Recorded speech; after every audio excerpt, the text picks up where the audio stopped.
kulanti wanaagsan tixanaha haykalka siyaasadeed ee Soomaaliya qaybtiisa afaraad waxaan uga warrami doonaa todobada hawlood ee ugu yar oo lagama maarmaanka u ah socodsiinta wax ku oolnimo ee maamul goboleedyada anigoo Cabduqaadir Maxamed ayaa idin la socodsiinaya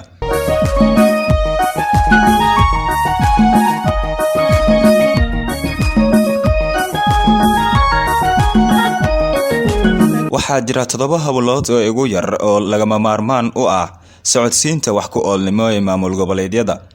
todobadaas oo ay ugu horeyso booliiska iyo ilaalinta nidaamka sharciyadeed ee taliska nidaamka midaysan ee dawladaha hoose ayaa mas'uul ka noqon kara booliiska deegaanada ee ka barbar shaqeeya xoogaga booliiska ee qaranka iyada oo la raacayo qabanqaabada konfederaalka ama isku dhafka ciidamada booliiska waxaa laga abaabulaa gobolada inkastoo ay jiri karaan hay'ado isku dabaridaya oo ka socda heer federaal nidaamka federaaliga ah waxa uu booliiska maxalliga ah iyo kuwa qaranka uu u ogolaanaya hanaan shaqo oo wadaaga wada shaqayntaasi oo ka tarjumaysa abaabulka garsoorka marka loo fiiriyo hawsha booliiska inkastoo ay matalaadu si cadaalad ah ay ka tahay macquul in lagu soo xulo qabaa'il xubnaha booliiska ee deegaankaasi si cadaalad ah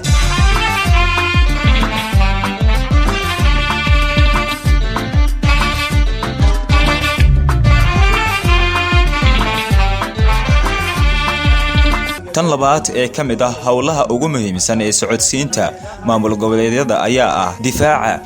arrimaha difaaca ee mas'uuliyadda ay ka saaran tahay maamul goboleedyada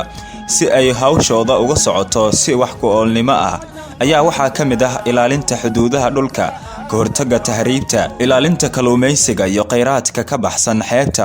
iyo wax ka qabashada qalqalka gudaha iyo musiibooyinka kuwani waxa ay u baahnaan lahaayeen in lagu daboolo nooc kasta oo dawladeed ah oo la qaato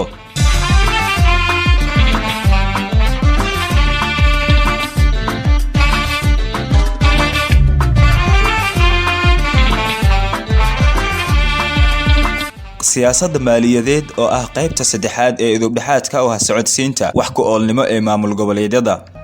soo saarista lacagta qaranka waxa ay ka shaqayn doontaa heer cayiman gobolada dhexe iyo kuwa federaalka halka canshuuraha iyo amaahda guud ay caadi ahaan wadaagaan xarunta dhexe iyo gobolada isku dhafka mas'uuliyadahaasi waxaa si caadi ah u qaban doona wadamada xubnaha ka ah dawladda federaalka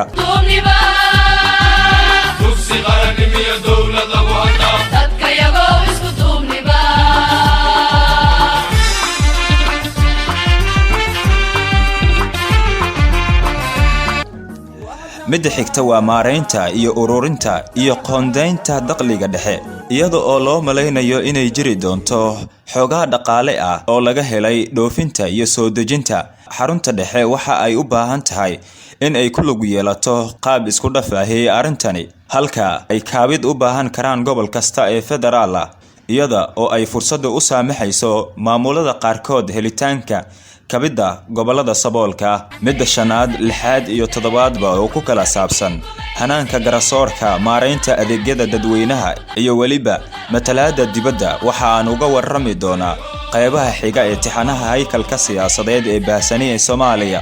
anigoo Cabduqaadir Maxamed ayaa soo saaray turjumay idinna socodsiinayay inta aynu ku kulmi doono qaybta xigta waxaan idinku dhaafayaa ismaqal dambe oo xiiso leh